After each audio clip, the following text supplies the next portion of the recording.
Hermanto Tanoko merupakan salah satu orang terkaya di dunia serta pemilik jet bermerek Avian dan juga bos dari produsen air mineral dalam kemasan dengan merek Cleo. Bahkan, kini dirinya mampu melahirkan beberapa subholding yang bergerak di berbagai bidang industri, mulai dari distribusi, hospitality, retail, health and beauty hingga properti. Tak heran, dengan gurita bisnisnya menjadikan Hermanto sebagai orang terkaya ke-13 di Indonesia versi Forbes pada 2022. Namun, di balik kesuksesannya sekarang, nyatanya, Hermanto terlahir di sebuah rumah berukuran kecil yang dahulunya berfungsi sebagai kandang ayam. Bahkan, semasa kecil, dia juga harus bekerja keras agar bisa bertahan hidup bersama sang keluarga.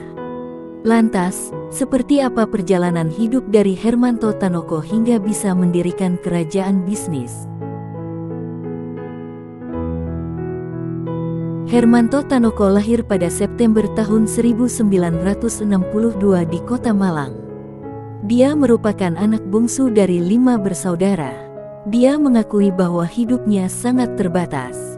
Pasalnya, di tahun 1960-an, saat itu Indonesia sedang mengalami krisis politik. Keturunan Tionghoa yang WNA harus dipulangkan ke negara asalnya dan ada pelarangan bagi orang China untuk melakukan perdagangan eceran di bawah tingkat kabupaten, kecuali di luar ibu kota daerah.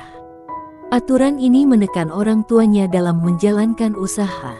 Hal tersebut pun berdampak pada keluarga Hermanto, sehingga harus tinggal di emperan, vihara, sampai akhirnya bisa menyewa rumah yang semestinya bukan rumah tapi bekas kandang ayam dengan ukuran 1,5 x 9 meter. Jadi, Hermanto kecil sejak lahir sudah tinggal di kandang ayam bersama dengan keempat kakak dan kedua orang tuanya. Akhirnya sewa di satu gang, di jalan pecinan kecil itu gang. Jadi cuman ukurannya 1,5 kali 9 meter. Itu gang itu dulunya memang untuk tempat ayam. Nah, itu dipakai sebagai rumah. Hermanto menceritakan bahwa ayah dan ibunya merupakan sosok pekerja keras, di mana sang ayah setiap harinya harus naik sepeda ke Singosari untuk membeli hasil bumi dari para petani, terus dijual di Kota Malang. Sementara, sang ibu menjual pakaian-pakaian bekas di depan rumah. Hasil penjualan yang tidak besar, membuat sang keluarga harus makan beras jagung setiap hari. Bahkan agar lebih berhemat, beras jagung ini akan dibuat menjadi bubur agar lebih banyak dengan lauk ikan asin atau sayur-sayuran saja. Namun, suatu hari sang ibu untung besar dari hasil penjualannya, maka untuk membahagiakan keluarga, ibunya pun memutuskan untuk memasak lebih spesial dibanding biasanya. Setiap hari kan cuma makan nasi jagung, itu teri ikan teri itu, sayur, telur itu mewah kalau telur itu. Jadi mama begitu mendapat penghasilan lebih, beli 1 ekor ayam. Nah, ekor ayam itu dibuat opor. Karena rumahnya cuma 1,5 meter, ya tetangga bau kan. Tetangga datang, kok biasanya nggak pernah bau ayam ini, bisa masak apa? Ditanya, masak opor ayam. Wah, boleh minta dong, nyicipin gitu. Oh iya, silakan, diambil 1 potong, kasih sama mama. Padahal kita nggak pernah tuh masak ayam. Jadi mama sama anak-anak kan sudah senang waktu itu ya. Nanti papa pulang, bisa makan bersama kan malamnya. Akhirnya menunggu semua, papa pulang, begitu lihat ayam di meja, bukannya senang, tapi papa ngomong, kita belum saatnya makan ayam. Jadi malam itu malah nggak makan. Jadi ayam itu terus diberikan ke tetangga sama mama. Jadi itu adalah satu pelajaran yang paling diingat-ingat oleh keluarga kami. Dari sana, seluruh anggota keluarga mendapat pelajaran bahwa penting untuk menabung dan hidup hemat serta terus bekerja keras tanpa harus berfoya-foya. Alhasil, pola pikir pendapatan meningkat tidak menjadikan gaya hidup otomatis meningkat.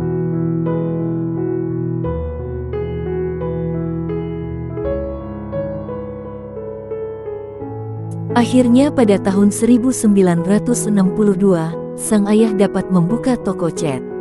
Lalu, dilanjutkan oleh sang ibu yang membuka toko kelontong pada 1964. Hal ini pun terus dilakukan oleh sang ayah untuk bisa mendidik Hermanto terkait pengelolaan dan perputaran uang, yakni dengan menawarkan Hermanto untuk berinvestasi dengan menggunakan uangnya untuk berbelanja stok barang mulai dari biskuit hingga minyak goreng agar bisa kembali dijual di toko kelontong dan menghasilkan keuntungan. Kan seorang anak usia 5 tahun saya nggak kepikir loh. Karena gini, Bisnis gitu loh. setiap Imlek itu kan kami ini mendapat angpau. Iya. Nah, waktu dapat angpau kan masih kecil, nggak bisa dong kalau angpaunya terus simpan sendiri kan papa mama juga khawatir. Jadi mama papa saya ini memang idenya juga banyak ya. Saya waktu itu ditawarin, kamu mau nggak ini terigu, ini mau naik. Kalau harganya naik, uang kamu kan bisa meningkat gitu. Jadi waktu itu, bisa, mau, catat bawa buku, dicatat kan. Catat harga sekarang ya nih? Catat harga waktu dia beli itu tadi kan. Oh oke, iya. Terus besoknya udah tanya, udah naik belum? Udah belum? Jadi tiap hari tanya. Akhirnya ya mungkin mama nggak tahu itu sudah naik atau enggak, kan saya juga nggak ngerti. Udah naik, mau nggak beli minyak? Mau, harganya masih berapa? Catat semua. Jadi akhirnya saya ngikutin. Kebiasaan tersebut pun terbawa ke dalam kehidupan sehari-hari setelah mengerti nilai uang mulai usia dini. Agar dengan pendidikan finansial sejak dini, Hermanto tumbuh menjadi sosok yang cerdik dalam melihat suatu peluang. Hal tersebut dapat dilihat dari cara berpikirnya ketika bermain bersama teman sebayanya. Bahkan dirinya telah belajar dagang dari kelereng.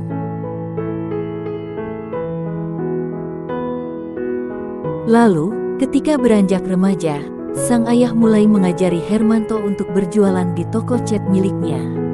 Dari menjaga toko, dia belajar banyak mengenai produk OLED dan berbagai pengetahuan mengenai kegiatan jual beli.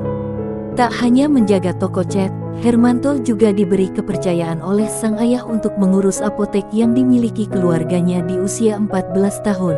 Usai kondisi perekonomian keluarganya berangsur membaik dan ayah Hermanto memutuskan untuk membeli apotek di dekat rumahnya. Sembari menjaga apotek, Hermanto pun belajar berbisnis. Berkat pengalaman ini, Hermanto menjadi mahir dalam mengatur waktu serta fokus dan bertanggung jawab atas hal yang dia kerjakan. Dia mengorbankan waktu bermainnya dan memiliki impian ingin membuat apotek sang ayah menjadi ramai. Hermanto pun mempelajari bagaimana cara kerja apotek di kota Malang yang ramai. Dengan kecermatannya, maka dalam waktu setahun dia berhasil membuat apotek milik ayahnya semakin laris.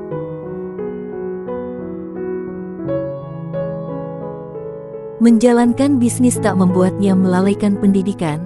Hermanto tetap bisa bekerja dan lulus dari STIEIBMT Surabaya. Dia selalu menegaskan bahwa pendidikan tidak boleh berhenti dan tak pernah berhenti belajar dan berimprovisasi serta berusaha untuk menjadi yang terbaik di setiap bidang yang dia geluti. Hermanto mulai bergabung dengan usaha ayahnya pada tanggal 1 November tahun 1978. Dengan hanya 18 karyawan, dirinya yang baru berusia 19 tahun diminta ayahnya membantu di pabrik cat Avian dengan visi menjadikan Avian sebagai pabrik cat nasional terbesar di Indonesia. Bersama saudaranya, Wijono Tanoko, mereka memikirkan strategi untuk melebihi kemampuan kompetitor. Lalu, dengan hasil riset market dan pertumbuhan yang signifikan, membuat mereka berani mengembangkan PT Avia Avian dengan mulai memproduksi cat otomotif dalam bentuk top coats, primers dan spray. Bidang usaha Avian terus berkembang ke pembuatan pabrik kaleng metal pada 1992. Seiring dengan perkembangan bisnis, Avian membangun pabrik keduanya di Jakarta pada 1996. Avian pun terus menambah varian produk baru seperti cat no drop, semen giant mortar, cat Avitex One Coat, dan cat Land Coat. Hingga saat ini, dua anak usaha Tankop telah melantai di Bursa Efek Indonesia. Keduanya adalah PT Sariguna Primatirta Terbuka atau CLEO dan PT Jaya Sukses Makmur Sentosa Terbuka. RISE CLEO yang merupakan produsen air minum dalam kemasan merek Cleo berdiri pada 2003. Selain Cleo, Perusahaan ini juga menaungi beberapa produk consumer goods lainnya, seperti Herbal dan Healthy, Super 02, Roller, dan Milik Kredit. Sementara, RISE merupakan pengembang Tanrise Property yang berdiri sejak 2003. Perusahaan memiliki sejumlah properti, mulai dari Vasa Hotel Surabaya, Foza Tower Surabaya, Cleo Hotel Surabaya, Apartemen Ark 100 Surabaya, Apartemen Kio Society Surabaya, Hotel Solaris Bali serta Malang, Perumahan Grand Sunrise Gresik, Perumahan Dakota Gresik, dan Gudang Tritampoint. Anak usaha Tankop lainnya, PT Tankop Investama Mulia juga melakukan investasi dengan menambah kepemilikan sahamnya di PT Mega Perintis Terbuka. Zone. Perusahaan tersebut merupakan pemilik gerai Manzone.